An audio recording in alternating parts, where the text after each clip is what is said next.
ভাৰতবৰ্ষত ভাৰতীয় বহুত আছে, অসমীয়া অকল অসমতেই আছে। গতিকে মোৰ প্ৰথম চিনাকি অসমীয়া। ভাৰতীয় বুলি ক'লে মানুহে মোক পাঞ্জাবী বুলি ভাবিব পাৰে ন, নাক দেখি বোলে নাকটো জোঙাই পাঞ্জাবী হ'ব ল'ৰা। কোনোবাই চকু দেখি ক'ব পাৰে যিটো বেংগলী ল'ৰা। নহয়, মই অসমীয়া হয়। গতিকে অসমীয়াটো মোৰ প্ৰথম পৰিচয়, তাৰ পাছতে মই ভাৰতীয়। বহুত ভাল লগা কথা। আৰু আমি ভগৱানৰ ওচৰত এইটোৱে প্ৰাৰ্থনা কৰোঁ, এই যে সকলোখিনি ইচ্ছা যিটো আছে, কাৰণ ইমানখিনি ইচ্ছা কৰাৰ কাৰণেহে আজি সম্ভৱ হৈছে আহিব লগা দিনত এই অসমখনক তেনেধৰণে দেখুওৱাৰ কাৰণে ৰবি শৰ্মাৰ যিখিনি ইচ্ছা আশা, সেই আশা যাতে ভগৱানে পূৰণ কৰক। তাৰ লগতে প্ৰত্যেকৰে চেষ্টাও লাগিব। আমি প্ৰত্যেকজন অসমবাসীয়ে ৰবি শৰ্মাক সহায় কৰিব লাগিব। চিনেমা প্ৰেমীসকলে চিনেমাক আগুৱাই নিয়াত সহায় কৰিব লাগিব, আৰু প্ৰযোজকসকল ওলাই আহিব লাগিব।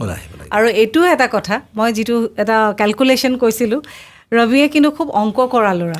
গতিকে অংকত ঘূৰাইও দিব আপোনাক। আপুনি যিখিনি টকা ইনভেষ্ট কৰিছে সুতে মূলে গোটেইখিনি ঘূৰাব। আৰু ৰবিৰো পকেট কিন্তু খালী নাথাকিব। ৰবিও পইচা ল'ব, লগতে গোটেই কো আৰ্টিষ্ট টেকনিচিয়ান সকলোকে পইচা দিব, আৰু এটা ভাল দিন আহিব। ডেফিনেটলি আহিব। অকল চিনেমা হল লাগিব, কিছুমান কথা চিনেমা হল লাগিব। গভৰ্ণমেণ্ট